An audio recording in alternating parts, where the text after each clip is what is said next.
Everyone's in on the Great Reset. Well, almost everyone. There's one guy who's got the power to do something to stop it, and you know exactly where I'm going. And they made a mistake. They tried to get Trump on their side, so they invited Donald Trump to Davos, I think a couple of times. But in January, when Donald Trump, I think, really began to see the beast that he was up against, he went to Davos, to the World Economic Forum, and he stuck a mega finger in their eye. We're committed to conserving the majesty of God's creation and the natural beauty of our world. But to embrace the possibilities of tomorrow, we must reject the perennial prophets of doom and their predictions of the apocalypse. These alarmists always demand the same thing: absolute power to dominate, transform, and control every aspect of our lives. We will never let radical socialists destroy our economy, wreck our country. 2 days after Donald Trump gave that speech, the 89-year-old leftist weirdo billionaire George Soros made an emergency intervention where, at Davos, once again, warning that the U.S. 2020 election will determine the, quote, fate of the whole world. Now, in the context of Davos, take a look at this one more time. This is a month after Donald Trump addressed Davos and stuck the MAGA finger in their face. Here's what Francis, the Vatican, and Jeffrey Sachs had to say in response. And it is a dangerous country right now. It will be absolutely dangerous if Trump wins re-election. Trump wins re-election. Trump wins re-election.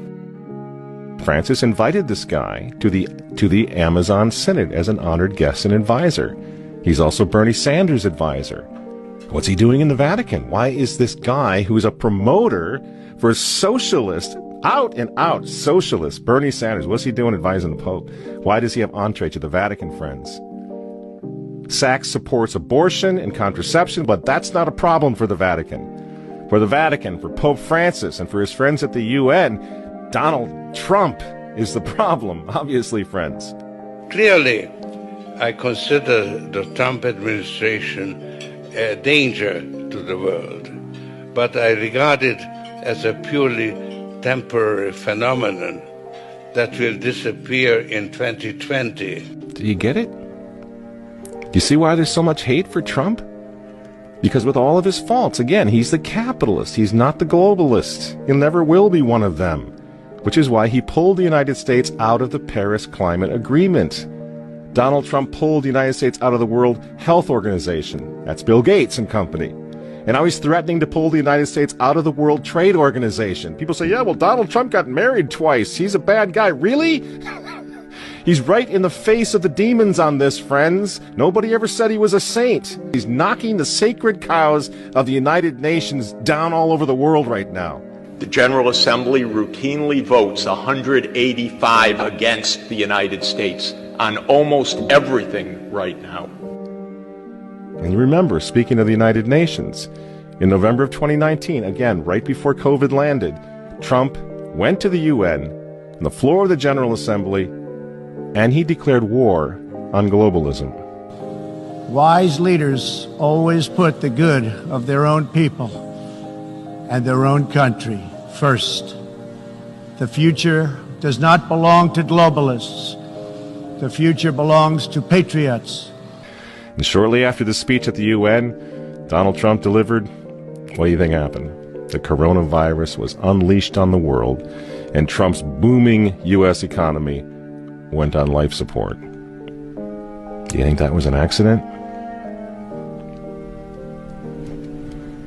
So when they tell you, when they tell all of us to stay home, wear your mask so grandma doesn't get sick, please understand what's really going on here.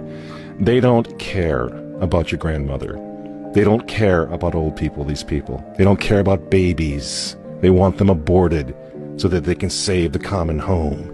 Abort babies, millions of them all over the world. They don't care about babies. They don't care about old people. In fact, if you want to save your grandma, tell the globalists to stay the hell away from her. You remember how some of them, like Cuomo and characters like this, were running COVID recovering patients through nursing homes? That's how much they care about grandma. And the name of the game now is to bring the United States economy to its knees, get it out of the way, so that everyone will want the Great Reset.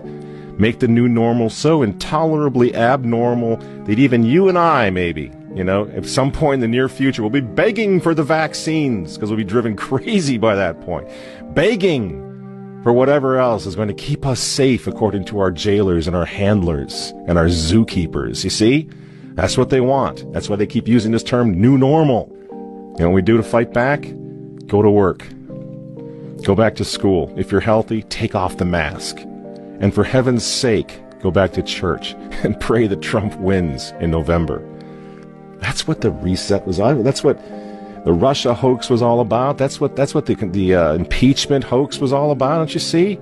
For 4 years, I've been trying to stop this man because if he strengthens America, if he makes it great again, if he brings the economy back again, the reset won't happen.